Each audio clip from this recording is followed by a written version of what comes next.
Good morning, कैसे हो आप सब। तो पुनः वर्मा एजुकेशन पथ में आप सबों का स्वागत है। तो पार्ट 1 में आपने कल ये जानने का प्रयास किया था किस तरह से टेंस को समझने से पहले हमने टाइम और एक्शन को समझने का प्रयास किया, क्योंकि टेंस की उत्पत्ति कैसे होगी उसके बारे में अभी तक हमने जानकारी आपको नहीं दिया है। लेकिन आज इस वीडियो के अंत तक आपको ये पता चल जाएगा कि किस प्रकार से टेंस की उत्पत्ति हुआ है, अर्थात जन्म हुआ है। टेंस समझना था, इससे पहले हमने टाइम और एक्शन को पढ़ा। आप मुझे बताओ, वैसे आपको पता चल गया होगा एक्शन और टाइम की जानकारी प्राप्त करने से कि कहीं ना कहीं टेंस का जन्म, टेंस की उत्पत्ति टाइम और एक्शन से ही होगा। आपने कल जहाँ तक मैंने आपको बताया था इससे पता चल ही गया होगा कि कहीं ना कहीं टेंस की उत्पत्ति या टेंस का जन्म एक्शन और टाइम के मिलने से ही होगा। सर आप मुझे एक बात बता दो, या आप पूछोगे कि टाइम का एक्शन से क्या संबंध है, आखिर एक्शन के साथ टाइम क्या करता है। एक्शन डिपेंड है टाइम पे या टाइम डिपेंड है एक्शन पे, ये बात पर ज़रा सा गौर फरमाइएगा। आप समझ नहीं पाएंगे अगर आपको टाइम और एक्शन की जानकारी नहीं होगी, तो टाइम और टेंस को आप अच्छी तरीक़े से समझ नहीं पाओगे। इसीलिए मैंने कल आपको टाइम और एक्शन के बारे में अच्छा से समझा पाया, ताकि आप टाइम और टेंस को अच्छे तरीक़े से समझ पाओगे। तो चलिए, मैंने कल 2 स्टेप, पहला स्टेप किसका, टाइम का, और दूसरा स्टेप एक्शन का आपने पढ़ने का प्रयास किया और समझने का प्रयास किया।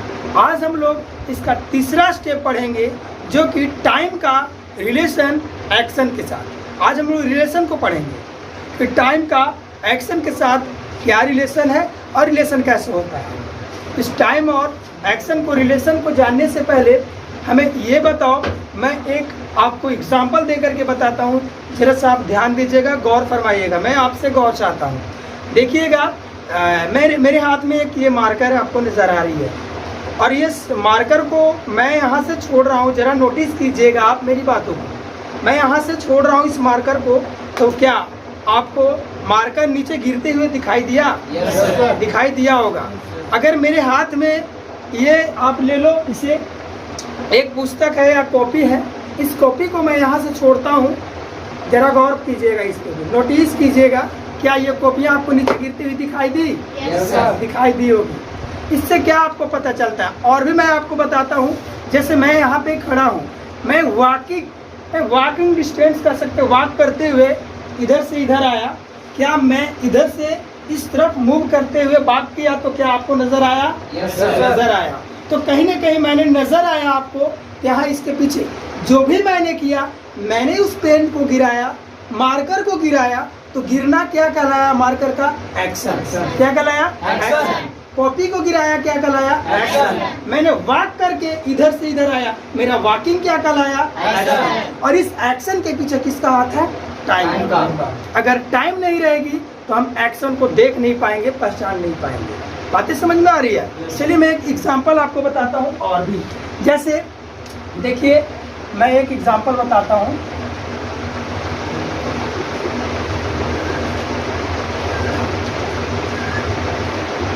सपोजिंग एक लड़का है, ठीक है, ये देखिए बंदा को देखते हैं हम लोग। अब ये बंदा को हमने देखा, ये बंदा इस तरह से एक रूट है, इस रूट से इस पार जाएगा या इस पार से इस पार आएगा, उसका एक ये पॉइंटेड है, ये किसका बिंदु है। इस लड़का इधर से चल कर के इधर गया, क्या आपने नोटिस किया? इधर से जब चलकर बंदा इधर गया वॉकिंग करते हुए, तो क्या ये नजर आएगा? नजर आएगा। अब बोलिएगा सर वो बंदा दौड़ कर गया, चल कर गया, कैसे गया?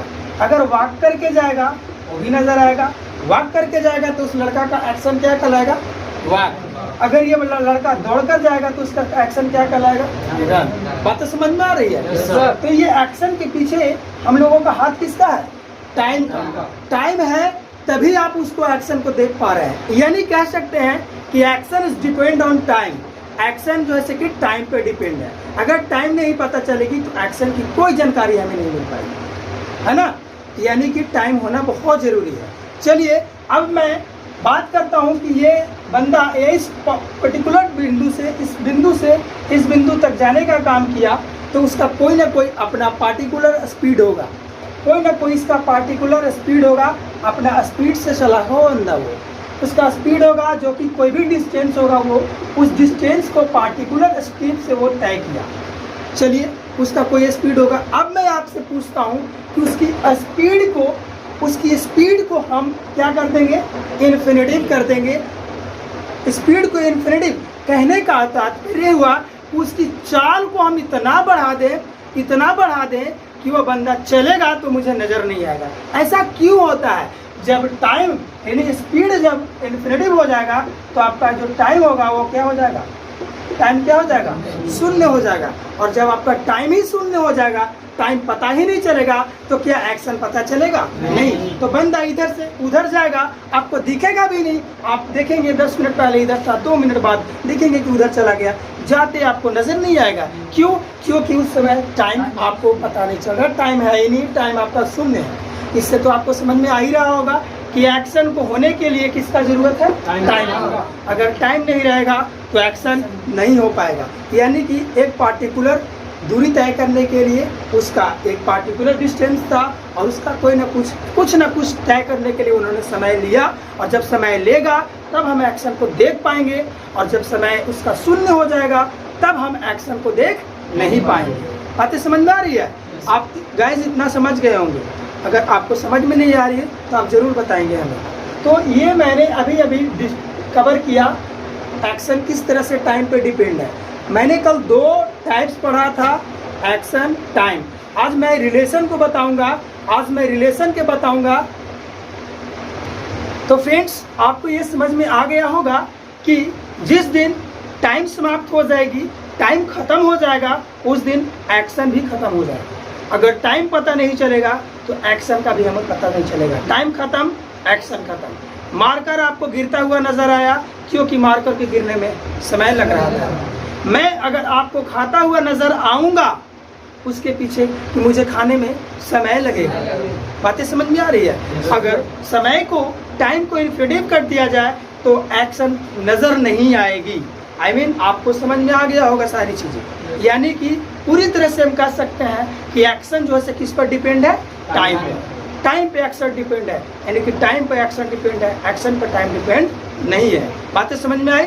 अब मैं इसका रिलेशन को आपको बताता हूँ कि टाइम और एक्शन के बीच क्या रिलेशन है, और किस तरह से रिलेशन बना करके और आपका टेंस की उत्पत्ति होता है। जो मैंने आपको बताने के लिए बोला था कि टेंस की उत्पत्ति कैसे हुई, अब उसकी समय आ गई है। सर आप सोच रहे होगे सर आप क्या पढ़ा रहे हो, मुझे समझ में नहीं आ रहा। आपने तो बोला था कि सर टेंस की उत्पत्ति कैसे होगी, मैं बताऊंगा। तो वो समय आ चुका है अब कि किस तरह से टेंस की उत्पत्ति हुई है, अब मैं वो बताने वाला हूँ आपको। तो चलिए, तब तक आप इसे लिखने का कोई ज़रूरत नहीं है, आप ऐसे भी देखकर समझ सकते हो। तो देखिए, अब हम लोग इसका तीसरा step, relation between time and action. हम लोग टाइम और एक्शन के बीच क्या रिलेशन है, और इस रिलेशन के मदद से हमें टेंस की उत्पत्ति नज़र आएगा। किस तरह से नज़र आएगा आप यहाँ देखते रहेंगे, ठीक है? देखिए, टाइम और एक्शन का रिलेशन हम कैसे करते हैं। टेंस कैसे बनेगा? टेंस हम उत्पत्ति करते हैं आपका टाइम प्लस एक्शन। टाइम और एक्शन को आपस में हम लोग ऐड करेंगे, जोड़ेंगे, तो आपको क्या प्राप्त होगा? टेंस। आप लोग सीधा जानेंगे, पहले किसी ने आपको पढ़ाया होगा बचपन में कि टेंस 3 प्रकार के होते हैं। जनरली बोले होंगे प्रेजेंट टेंस, पास्ट टेंस और फ्यूचर टेंस। आप सभी ने इस बात को पढ़ा होगा कि टेंस 3 प्रकार के होते हैं। लेकिन हमने कल क्या पढ़ा? पहले टेंस नहीं बल्कि टाइम 3 प्रकार के हम लोगों ने पढ़ा। Present time, past time, future time, ये हमने टाइम को पढ़ा। एक्शन हम लोग कितने पढ़े थे? 4 एक्शन। पहला एक्शन को क्या बोलेंगे? इंडेफिनिट, दूसरा को कंटिन्यूअस, तीसरा को परफेक्ट, चौथा को परफेक्ट कंटिन्यूअस। ये हमारी एक्शन थी। बातें समझ में आ रही है आपको? अब देखिए, इस टाइम और एक्शन की मदद से हमें क्या तैयार होगा? टेंस। यानी टाइम और एक्शन को जब ऐड करेंगे तो किसकी उत्पत्ति होगी? टेंस की उत्पत्ति। खैर, इसको जानने से पहले एक मैं छोटा सा एग्जांपल आपके सामने लेना चाहता हूँ। जरा गौर चाहता हूँ मैं आपसे एक बोल सकता हूँ जैसे मैं 5 बजे सुबह 5 बजे से पढ़ रहा हूँ, मैं सुबह 5 बजे से पढ़ रहा हूँ। मैंने एग्जाम्पल लिया था और चाहता हूँ मैं आपसे, मैं सुबह 5 बजे से पढ़ रहा हूँ और एक बंदा बोलेगा कि मैं 5 घंटों से पढ़ रहा हूँ। गौर चाहता हूँ जरा से इस पर, 5 बजे से पढ़ रहा हूँ और एक बोलेगा 5 घंटे से, 5 आवर्स। एक 5 आवर्स तो पढ़ रहा है और एक आदमी 5 बजे से पढ़ रहा है। दोनों आखिर है तो क्या टाइम ही है ना? दोनों टाइम ही है, लेकिन दोनों टाइम में फर्क है। फर्क क्या है कि ये जो टाइम हुआ ये पॉइंट हुआ, इसको हम लोग कह सकते हैं पॉइंट, और ये जो हुआ आपका ड्यूरेशन हुआ। 5 घंटे से कहने का मतलब कि ये 5 घंटा कोई अवधि है, ड्यूरेशन है, उससे समय से हम पढ़ रहे हैं। लेकिन ये एक पॉइंट हुआ कि हम इस पॉइंट से पढ़ाई कर रहे हैं। तो समय का यहाँ पे 2 प्रकार आया। इससे बताने से पहले मैं थोड़ा सा आपको मैं बता दूं कि टाइम के अभी आपने 2 टाइप्स को देखा। एक टाइप्स जो ये आपका हुआ इसको हम लोग बोलेंगे पॉइंट ऑफ टाइम। क्या बोलेंगे जरा सा बोल के सुनाना? Point of time. टाइम के कितने वर्ग में हम लोग बांट रहे हैं? 2। एक हुआ पॉइंट ऑफ टाइम और जो ई हुआ इसको हम लोग ड्यूरेशन ऑफ टाइम। क्या बोलेंगे? Duration of time.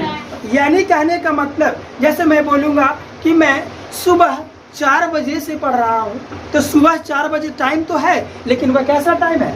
Point of time. लेकिन मैं इसी बात को बोल दूँ कि मैं 2 दिनों से पढ़ रहा हूँ अथवा मैं 2 घंटों से पढ़ रहा हूँ, तो 2 घंटों से क्या कहलाएगा आपका? Duration of time. तो पॉइंट ऑफ टाइम और ड्यूरेशन ऑफ टाइम ये 2 प्रकार के होते हैं। इससे एग्जाम से एरर पूछता है, इससे एग्जाम एरर पूछता है। जैसे आपसे मैं एक प्रश्न पूछता हूँ, जरा सर बहुत फायदा होगा एग्जाम्पल। जैसे मैं बोल दूँ कि आई या फिर बोल दूँ ही वास्ट अ मूवी यस्टरडे। बहुत अच्छा एरर एग्जाम पूछता है आपसे, क्या लिखा हुआ जरा पढ़ के सुनाइएगा मुझे। He watched a movie yesterday, या इसी के जगह पे yesterday तो आपको पॉइंट ऑफ टाइम दे दिया। अगर इसके जगह पे आपको ये दे दे at 5 AM, ठीक है? इसका मतलब क्या हुआ? इसका मतलब क्या हुआ? मैं 5 बजे से मूवी देख रहा हूँ या मैं 5 बजे मूवी देख रहा हूँ? मैं 5 बजे मूवी देख रहा हूँ, इसका मतलब हुआ। तो ये क्या बदतमीजी है यार? कभी कोई बंदा बोलता है ऐसे कि मैं 5 बजे मूवी देख रहा हूँ? नहीं बोलता ना। ये बोल सकता है कि मैं 5 बजे से मूवी देख रहा हूँ अथवा मैं 5 बजे तक मूवी देखूंगा, ऐसे कुछ बोल सकता है। अब यहाँ पे 5 बजे दिया है, ये टाइम दिया है, और किस टाइप का टाइम है आपका? Point of time. ये पॉइंट ऑफ टाइम है। ध्यान दीजिएगा, कभी भी टेंस में एरर आपसे पूछता है तो एरर में आपका एक्शन और टाइम आता है, जो कि कभी परिवर्तन हम लोग नहीं कर सकते। किसको? टाइम को। टाइम को कभी परिवर्तन नहीं कर सकते, टाइम को चेंज नहीं कर सकते। जब भी चेंज होगा तो क्या होगा? Change action. क्या होगा? Change action. तो इस टाइम के हिसाब से हम एक्शन को चेंज करेंगे। आपका एक्शन यहाँ क्या है? वास्ट। तो देखिएगा जरा सा ध्यान दीजिए, ये 5 बजे किस तरह का टाइम है आपका? टाइम पॉइंट ऑफ टाइम है या फिर ड्यूरेशन ऑफ टाइम है? Point of time. Point of time है। और ये पॉइंट ऑफ टाइम, इसका मतलब हुआ कि मैं 5 बजे से मूवी देख रहा हूँ, कह सकते हैं। तो हम लोग यहाँ पे एक्शन को चेंज करेंगे, किस पॉइंट ऑफ टाइम के देख करके वास्ट को हटाएंगे और हम लोग लगाएंगे he was watching a movie at 5 AM। ये इसका मतलब हुआ कि मैं 5 बजे से मूवी देख रहा हूँ। तो ये रहा आपका कुछ कंसेप्ट जो कि टाइम, पॉइंट ऑफ टाइम और ड्यूरेशन ऑफ टाइम का रहा। खैर, मैंने अब आगे की बात करूँगा जिससे टेंस की उत्पत्ति हुई है, जो टाइम और एक्शन को मिलाने से हुआ है। देखिए आपको नजर आएगा किस तरह से टाइम और टेंस की उत्पत्ति होती है। तो फ्रेंड्स देखिए किस तरह से टेंस की उत्पत्ति होती है। सबसे पहले हम लोग टाइम को लेते हैं। पहला स्टेप टाइम था, दूसरा स्टेप एक्शन था। ये दूसरा स्टेप है, ये आपका पहला स्टेप। आप बताइएगा टाइम कितने प्रकार के बताए थे मैंने? 3 प्रकार। पहला टाइम क्या था? Present time. Present time. तो पहला टाइम हम लोग लेते हैं प्रेजेंट टाइम लिया, और इस प्रेजेंट टाइम के साथ मैंने पहला एक्शन का प्रकार जोड़ने का प्रयास करता हूँ। प्रेजेंट टाइम के साथ पहला एक्शन क्या था? इंडेफिनिट। पहला एक्शन मैं शॉर्ट में लिखता हूँ, ठीक है? समझ जाओगे आप। प्रेजेंट टाइम के साथ मैंने एक्शन को जोड़ा तो आपका टेंस के पहला टाइप तैयार हुआ, जिसको हम लोग कहते हैं प्रेजेंट इंडेफिनिट।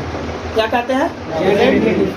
इसी के साथ, इसी प्रेजेंट टाइम के साथ मैं एक्शन का दूसरा पार्ट्स को जोड़ता हूँ, जिसे हम लोग कहते हैं कंटिन्यूअस। इसी प्रेजेंट टाइम के साथ मैं एक्शन का तीसरा पार्ट्स को जोड़ता हूँ, तो मुझे तैयार होता है परफेक्ट। और मैं शॉर्ट में लिखता हूँ, इसी प्रेजेंट टेंस के साथ मैं चौथा एक्शन को जोड़ता हूँ, तो क्या हो जाएगा PPC, मतलब समझ जाइएगा प्रेजेंट परफेक्ट कंटिन्यूअस। क्लियर? यानी टेंस के पहला जो प्रकार हुआ आया होगा उसको हम लोग कहते हैं प्रेजेंट इंडेफिनिट, आपका प्रेजेंट कंटिन्यूअस, प्रेजेंट परफेक्ट और दूसरा हुआ प्रेजेंट परफेक्ट कंटिन्यूअस। क्लियर हुआ? यानी पहला टाइप ही हुआ। दूसरा टेंस का प्रकार होता है, उसको हम लोग कहेंगे टाइम। पहले लीजिए, दूसरा टाइम क्या होता है? पास्ट। दूसरा पास्ट टाइम है, और इस पास्ट टाइम के साथ मैं पुनः जोड़ने का प्रयास करता हूँ। पहला एक्शन इंडेफिनिट, तो क्या तैयार हुआ? Past indefinite. इसी पास्ट टाइम के साथ मैं दूसरा एक्शन लेता हूँ कंटिन्यूअस, तो आपको तैयार हुआ क्या? Past continuous. इसी पास्ट टाइम के साथ मैंने तीसरा लिया परफेक्ट, और इसी पास्ट टाइम के साथ मैंने आगे लिया पास्ट परफेक्ट कंटिन्यूअस। तो ये चीज़ें समझ में आ गई होगी आपको। किस तरह से टेंस की उत्पत्ति हो रही है, आप देखिए। टेंस की उत्पत्ति के पीछे कहीं ना कहीं हाथ टाइम और एक्शन की है। अगर टाइम और एक्शन नहीं होती तो शायद टेंस को जानकारी हमें प्राप्त नहीं हो पाती। ठीक है, तो देखिए ये दो ही टेंस के प्रकार हुए। बहुत सारे ग्रामेरियन ये बता कर गए हैं कि टेंस मात्र दो प्रकार के होते हैं। चूँकि मुझे ये पता है कि टेंस डिपेंड करता है टाइम पे, और टाइम ऐसे देखा जाए तो ग्रामेरियन के अनुसार टाइम मात्र दो प्रकार के होते हैं, प्रेजेंट टाइम और पास्ट टाइम। लेकिन फ्यूचर टाइम को एजम्पशन किया जा सकता है, मैंने कल ही बताया था। तो उसके एजम्पशन मान करके, है ना, टाइम के कितने हिस्सों को बताया था मैंने? 3 हिस्सों, प्रेजेंट टाइम, पास्ट टाइम और फ्यूचर टाइम, ये 3 हिस्से। हालांकि टेंस के ये दो ही प्रकार हैं, लेकिन पर्टिकुलरली हम लोग टेक्निकली तौर पर कहा जाए तो टेंस दो ही प्रकार के होते हैं, लेकिन टेक्निकली तौर पर ये नहीं कह सकते हम कि टेंस का तीसरा प्रकार फ्यूचर होता है। टेंस का तीसरा प्रकार फ्यूचर होता है, ये हम नहीं कह सकते हैं। दोस्तों, मैं पुनः बोली गई बात को दोहराना चाहता हूँ कि आपका टेंस दो प्रकार के मैंने बताया, एक प्रेजेंट का बताया और एक पास्ट का बताया। तीसरा को समझने से पहले मैं कुछ बातें बोलता हूँ। चूँकि टेंस प्रेजेंट टाइम पर हमारा हक है, पास्ट पर हमारा हक है, परंतु फ्यूचर पर हमारा हक नहीं है, क्योंकि फ्यूचर को कभी किसी ने देखा नहीं है। क्या बताइए, किसी ने फ्यूचर को देखा है? नहीं देखा है। सिर्फ फ्यूचर एजम्पशन है, ये फ्यूचर को एजम्प किया जा सकता है, किसी ने देखा आज तक नहीं है। इसीलिए ग्रामेरियन बोलते हैं कि टेक्निकली तौर पर फ्यूचर टेंस का कोई हिस्सा नहीं है, क्योंकि टेंस टाइम और एक्शन की जानकारी देता है, लेकिन फ्यूचर का ना तो कोई अपना टाइम होता है और ना कोई सही एक्शन होता है। जब टाइम ही नहीं रहेगा तो एक्शन कहाँ से रहेगा, है ना। इसलिए हम लोग नॉन टेक्निकली तौर पर फ्यूचर के तीसरा प्रकार टेंस के तीसरा प्रकार को मानते हैं, जिसको हम लोग कहते हैं, क्या कहते हैं? फ्यूचर। ये फ्यूचर, और इस फ्यूचर के साथ हम लोग एक्शन को जोड़ते हैं, तो क्या आ जाएगा? फ्यूचर। इसी के साथ अगर जोड़ेंगे तो आपका क्या आ जाएगा? Future continuous. इसी के साथ अगर हम लोग नेक्स्ट जोड़ते हैं तो हो जाएगा फ्यूचर परफेक्ट, और इसी के साथ लास्ट हम लोग जोड़ते हैं तो आपका क्या आ जाएगा? Future perfect. ये आपका टेंस के तीनों तैयार हुए पार्ट्स।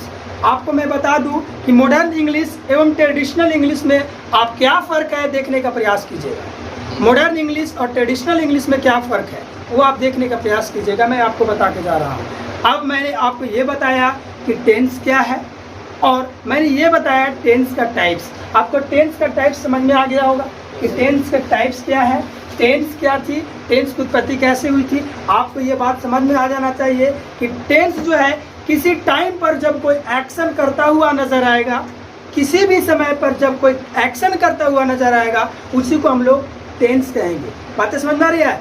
जब किसी टाइम पर कोई एक्शन करता हुआ नजर आएगा या कोई काम उस पर करने की कोशिश कर रहा है जिस समय पे, तो उसी को हम लोग कहते हैं टेंस, जिसको अंग्रेजी में हम लोग इसका डिफिनेशन दे सकते हैं कि tense is the form of verb that show the time of action being. यानी कहने का मतलब जब कोई काम हुआ हो, है ना, हमें टेंस बताती है ना। टेंस वर्ब का वैसे रूप है जो हमें बताती है कि ये एक्शन किस समय पर हो रहा है, किस टाइम पर हो रहा है। बातें समझ में आ गई? तो आप यहाँ तक आपको जानकारी समझ आ गई होगी कि किस तरह से टेंस की उत्पत्ति हुई, है ना। आपको मैं पुनः याद दिला देना चाहता हूँ स्टेप बाय स्टेप। आप गौर चाहता हूँ मैं आपसे गौर कीजिएगा। मैंने आपको सबसे पहले टेंस को समझाने से पहले मैंने समझाया आपको टाइम। आपको मैंने बताया टाइम कितने प्रकार के, 3 प्रकार के। पहला को बोलते हैं प्रेजेंट टाइम, दूसरा को बोलते हैं, तीसरा को बोलते हैं। उसके बाद मैंने आपको एक्शन बताया। एक्शन किस तरह से तैयार हुआ वो सारी चीज़ें हम लोग चर्चा कर चुके हैं पिछले वीडियो में। तो एक्शन का पहला जो टाइप्स होता है जिसको हम लोग कहते हैं इंडेफिनिट, दूसरा को बोलते हैं कंटिन्यूअस, तीसरा को बोलते हैं परफेक्ट और चौथा को बोलते हैं परफेक्ट कंटिन्यूअस। उसके बाद मैंने ये बताया आपको किस तरह से टाइम का रिलेशन एक्शन के साथ है, वो मैंने बताया। अगर टाइम नहीं रहेगी, अगर टाइम ही नहीं पता चलेगा तो एक्शन की कोई जानकारी हमें नहीं मिल पाएगी। मैंने सारी एग्जांपल्स के माध्यम से आपको बताया हूँ। उसके बाद मैंने रिलेट करके रिलेशन बताया और रिलेशन के बाद मैंने टेंस की उत्पत्ति कैसे हुई वो मैंने आपको बताया। तो गाइस आपको अच्छे से समझ में आ गई होगी। अगर आपको कहीं कोई परेशानी और प्रॉब्लम होती है तो मुझे बताएंगे, ठीक है। आप देखते रहिए, आप स्क्रीनशॉट भी ले सकते हैं। Take your time please. आप ये सारी चीज़ों को लिख लीजिए अथवा स्क्रीनशॉट ले लीजिएगा। आप देख लीजिए टेंस का नीचे डिफिनेशन भी आपका लिखा हुआ है, आप इसे भी लिख सकते हैं। Take your time. तो आज का क्लास इतना ही रहेगा। तब तक कि आप इन तक आपको देखने के लिए बहुत बहुत धन्यवाद। अगर दोस्तों अगर मेरा अब तक चैनल को सब्सक्राइब नहीं किया है तो कृपया मेरे चैनल को सब्सक्राइब कर बेल आइकन को प्रेस कर और को सिलेक्ट कर ले ताकि कोई भी नए वीडियो का नोटिफिकेशन आप तक पहुंच सके। बहुत बहुत धन्यवाद, शुक्रिया, जय हिंद।